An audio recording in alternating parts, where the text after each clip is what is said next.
حکومت پاکستان کے زیر اہتمام شنگریلا ہوٹل شنگھائی میں Pakistan trade and investment conference کا انعقاد ہوا، جس کے مہمان خصوصی وزیر اعظم پاکستان عمران خان تھے۔ وزیر اعظم کی کانفرنس آمد کے فوراً بعد دونوں ملکوں کے قومی ترانے بجائے گئے اور شرکاء احتراماً کھڑے ہوئے۔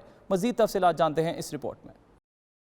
کانفرنس سے خطاب کرتے ہوئے وزیر اعظم عمران خان کا کہنا تھا کہ یہ ان کا چائنا کا پہلا دورہ ہے جو ان کی توقعات سے زیادہ کامیاب رہا۔ چینی حکومت نے انہیں مکمل تعاون کا یقین دلایا۔ عمران خان کا مزید کہنا تھا کہ پاکستان میں ترقی کے لیے کرپشن کا مکمل خاتمہ ضروری ہے۔ اوورسیز پاکستانیوں سے متعلق خطاب کرتے ہوئے ان کا کہنا تھا کہ شوکت خانم کینسر ہسپتال کی تعمیر میں اوورسیز پاکستانیوں نے سب سے زیادہ امداد کی، اور پاکستان تحریک انصاف کی حکومت اوورسیز پاکستانیوں کے مسائل کو ترجیحی بنیادوں پر حل کرے گی۔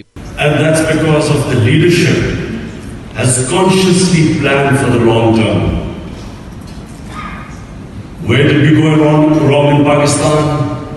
We had leadership which only planned from one election to the other election.